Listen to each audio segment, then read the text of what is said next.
ఏపీలో కీలక నియోజకవర్గంగా ఉంది పిఠాపురం. గత ఎన్నికల్లో అక్కడి నుంచి పవన్ కళ్యాణ్ పోటీ చేయడంతో ఎనలేని ప్రాధాన్యత ఏర్పడింది పిఠాపురం నియోజకవర్గానికి. రాష్ట్రంలోనే కాదు జాతీయ స్థాయిలో కూడా నియోజకవర్గం ప్రత్యేక గుర్తింపు సాధించింది. అయితే అక్కడ పవన్ ఓడించి రికార్డు బ్రేక్ చేయాలని చూపింది వైసీపీ. 2019 ఎన్నికల్లో పవన్ పోటీ చేసిన 2 చోట్ల ఓడించింది. కానీ మరోసారి అదే పరిస్థితి తీసుకురావాలని జగన్ ఆలోచన చేశారు. అయితే మహిళా నేత వంగా గీతను పవన్ పై ప్రయోగించారు. కానీ అక్కడ ఆమె ఓడిపోయారు. ఓడిపోయిన నాటి నుంచి ఆమె పెద్దగా కనిపించడం లేదు.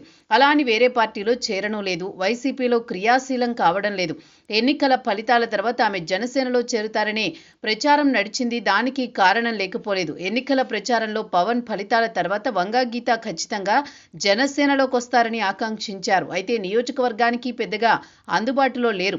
అందుకే ఆమె రాజకీయ ప్రయాణం ఎలా ఉండబోతోంది అనేది చర్చ నడుస్తోంది. టీడీపీ ద్వారా పొలిటికల్ ఎంట్రీ ఇచ్చారు వంగా గీత. 1995లో జెడ్పీటీసీ అయ్యారు. తూర్పు గోదావరి జిల్లా పరిషత్ చైర్పర్సన్ గా 2000 వరకు కొనసాగారు. అలా ఉండగానే రాజ్యసభ సభ్యురాలిగా ఎన్నికయ్యారు. టీడీపీ నుంచి 2024 ఎన్నికల్లో పవన్ కళ్యాణ్ పై పోటీ చేసి పిఠాపురంలో ఓడిపోయారు. గత 18 నెలలుగా పెద్దగా కనిపించడం లేదు వంగా గీత.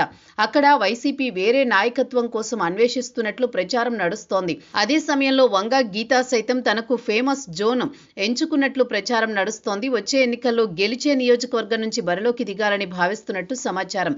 పిఠాపురంలో పవన్ ఉండడంతో అక్కడ పోటీ చేయడం అంత శ్రేయస్కరం కాదని భావిస్తున్నట్లు తెలుస్తోంది. తన ఆశలకు ఆశయాలకు అనుగుణంగా జనసేన అయితే సరిపోతుందని ఓ నిర్ణయానికి వచ్చినట్టు సమాచారం. ఎన్నికల ప్రచారంలో ఆమెను చాలా మంచి మనిషిగా అభివర్ణించారు పవన్.